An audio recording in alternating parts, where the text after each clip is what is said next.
Tavafımızı bitirip aldık. Buna 7 aylanpağız bir tavaf oldu. 7 jol aylanabız. Buna uşul Hajarlı Asvat'tan başlayıp Jaşıl Cızıkta. Buna uşul Hajarlı Asvat'tan bütüp ötür. Bütkөндөн кийин tavaf bütkөндөн кийин Ka'bаны карап көп дуа кылабыз. Андан кийин не ибадатыбыз бар? 2 рекет намаз окуш. Ар 7 жол айланганда 2 рекет намаз окуш важип болот. Калып кетсе күнөөкөр болуп калабыз туугандар. Ошон үчүн өзүңүздөр келгенде дагы намазга келесиздерби? Мына ошол учурда ар 7 жол айланасыздар. Мына ушуга 7 жол бүткөндөн кийин дуа кылып туруп, аялдар бул жерге мына ушу Маком Ибрахимдин тушууда. Мына жерде Маком Ибрахим жана айланасын жанагындай сарыраак айнек менен тосуп койгон го. Ошол Ибрахим пайгамбардын бутунун изи. Мына ошонун туштарында мына ушул жерде 2 рекет намаз окуйбуз. Биринчи рекетке кул я юхал кафирун, экинчи рекетке ихлас кул хуллаху ахад. Мына ошону окуп туруп, эмне дуа кылабыз. Анан кыйналып аткан болсо, кайра тавaf кылыш шарт эмес. Отуруп алып, ушул жерде отуруп алып дуа кылыңыздар. Эң жакшы нерсе биринчи тавaf болсо, экинчиси дуа туугандар. Бул жерде көп дуа кылайды. Дуа кабыл боло турган орундар. Үй бүлөбүзгө, бала чакабызга отуруп алып ушул Куран окуйлу. Куран окуй албаганыбыз, Куранды ачып алып, Куранды карап отурсаңыз ham ибадат туугандар бул жерде. Замзам суну алдыңызга коюң, аны карап отуруң. Кабанын жандарына барып, Кабаны караңыз. Мына ушу Кабаны карап турганыңыз ham ибадат. Замзам суну карап турганыңыз ибадат. Куранды ачып алып караганыңыз ибадат. Мына ошол жерде дуа кылганыңыз ибадат.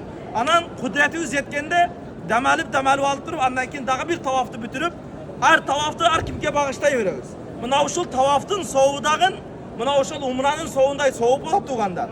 Мына ушул тавафтыкы дагы. Ошон үчүн ар 7 жол айланганда кече атаңызга кылдыңызбы? Бүгүн апаңызга кылыңыз. Асырда келгенде дагы башкаңызга кылыңыз. 7 жол айланып туруп бирөөгө ошол сообуну багыштай бериңиздер. Тирүү адамбы, өлгөн адамбы айырмасы жок.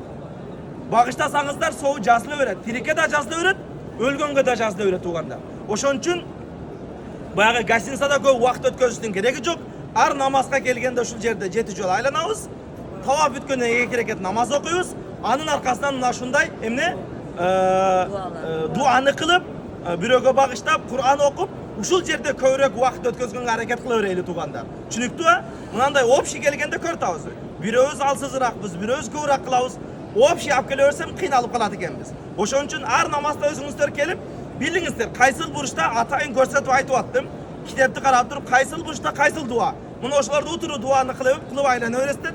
Бүткөндө 2 рекет намаз, андан кийин дуа туугандар. Анан көп дуа кылайлы, бизге дагы дуа кылып коесуздар. Амин. Роббана атина фид дуния хасана ва фил ахирати хасана ва кина азабаннар. Жараткан Алла мына ушул кылган тавафтарыбызды, кылган ибадаттарыбызды өзүң кабыл кыл. Күнөөлөрүбүздү кечир. Мына ушул кылган тавафтын берекесинен өткөндөрүбүздү өзүң рахматыңа ал. Калгандарыбызга өзүң сак саламатчылык насип кыл.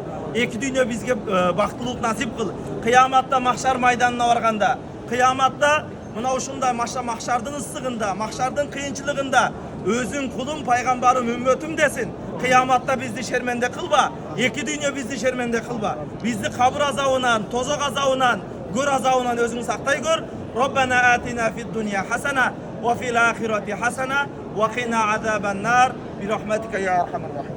2 рекет намаз окуйбуз, ибадатты кыла беребиз туугандар. Мен 2 рекет намаз окугандан кийин